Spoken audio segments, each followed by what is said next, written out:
আজকেই বিধানসভার ভোট ঘোষণার ঠিক পূর্ব মুহূর্তে আমরা দেখলাম যে মাননীয় মুখ্যমন্ত্রী তিনি ঘোষণা করছেন যে সুপ্রিম কোর্টের রায় মেনে 2009 রূপার যে বকেয়া মহার্ঘ ভাতা, সেই ভাতা সমস্ত স্তরের কর্মচারী পেনশনারদেরকে দিয়ে দেওয়া হবে।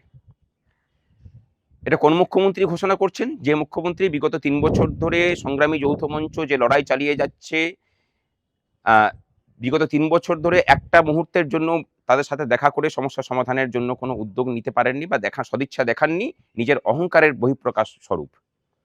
এটা সেই মুখ্যমন্ত্রী যিনি তার সরকারকে চেষ্টা করিয়েছেন সব সময় যাতে করে কর্মচারীদের অধিকারগুলোকে কিভাবে হরণ করে আরো বেশি বঞ্চিত করা যায়। আর তার উল্টো পক্ষে আমরা একদম নিরীহ সরকারি কর্মচারীরা যারা শত ধারায় বিচ্ছিন্ন হয়েছিল, তাদেরকে সংঘবদ্ধ করে সংগ্রামী যৌথ মঞ্চ বিগত 3 বছর ধরে লড়াই চালিয়ে গেছে। আমরা মামলায় যুক্ত হয়েছিলাম যে সেই মামলাটাকে ত্বরান্বিত করে সেটাকে লাগু করানোর জন্য। গত পরশুদিন সমস্ত কর্মচারী ঐক্যের বহিঃপ্রকাশ স্বরূপ সর্বাত্মক ধর্মঘট ডেকেছে। সেই ধর্মঘটকেও বিদ্রূপ করেছেন তৃণমূলের যিনি মুখপাত্র ছিলেন তিনি। আমরা বলেছিলাম যে ধর্মঘট সর্বাত্মক।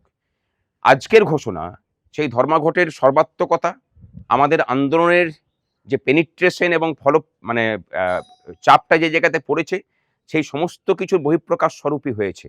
আমরা বলছি, এই রাজ্যবাসীকে বলছি যে নিজেদের অধিকারের জন্য লড়াই করার জন্য কোনো রাজনৈতিক দলের ঝান্ডা ধরার যে আবশ্যিকতার কথা শোনানো হয়, কোনো আন্দোলন নাকি অরাজনৈতিক হতে পারে না, সেই সব বলা মানুষগুলোকেও গালে 2 থাপ্পড় দিয়ে শেখালো যে লড়াইটাকে যদি লড়াইয়ের মতো করে লড়া যায় এবং যদি লাগাতার সেই লড়াইয়ের পিছনে পড়ে থাকা যায়, তাহলে আপনার প্রতিপক্ষ যতই প্রবল প্রতাপান্বিত হোক না কেন, তাকেও পরাজিত করা যায়।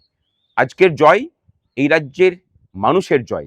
আজকের জয় এই রাজ্যের মানুষের প্রতিনিধি হিসেবে, শিক্ষিত মানুষ যারা, তাদের প্রতিনিধি হিসেবে যারা সরকারি কর্মচারী হিসেবে কাজ করেন, তাদের যে নাছোড় মানসিকতা লড়াই, সেই লড়াইয়ের জয়।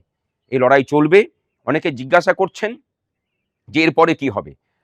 বাঘ যখন রক্তের স্বাদ পায় তখন তার তেজ আরো বাড়ে। আমরা বুঝতে পেরেছি যে আমাদের লড়াই সঠিক জায়গাতে আছে। সুতরাং এই রাজ্যের ছেলে মেয়েদের জন্য শূন্য পদে নিয়োগ, অস্থায়ী কর্মচারীদের স্থায়ীকরণের দাবি, এই দাবি আরো তীব্রতর হবে। এবং তার সাথে সেই সব লোকগুলোকে আমরা একটা কথা বলতে চাই যে যারা ধর্মঘটের বিরোধিতা করেছেন, আন্দোলনের বিভিন্ন সময়ে বিরোধিতা করেছেন, তারা মুখ্যমন্ত্রীকে কাল থেকেই চিঠি লিখুন যে আমরা এই বকেয়া দিয়ে নিচ্ছি না, সরকারের উপর থেকে চাপ কমান আপনারা। এরাও কিন্তু সরকারি কর্মচারী, সরকারকে বিভিন্নভাবে সাহায্য করে গেছেন এই মির্জাফরের দল। এবং সেই সব কচুরিপানা সম যারা সরকারি কর্মচারী সংগঠন আছেন, যারা গত পরশুদিনও বলেছিলেন যে ধর্মঘটকে আমরা সমর্থন করি না, সেই সব কচুরিপানাদেরও বলবো যে একটু সম্বিতে আসুন। লড়াই এখনো বাকি আছে। 2019 রূপার বকেয়া ডিএর পরিমাণ 40%। আমরা ভুলে যাচ্ছি না, আমরা উৎসবেও মেতে উঠছি না, কিন্তু আমরা এটুকু বুঝতে পেরেছি যে আমাদের লড়াই সঠিক ছিল, আমাদের লড়াই সঠিক আছে, ভবিষ্যতেও লড়াই সঠিক পথেই চলবে।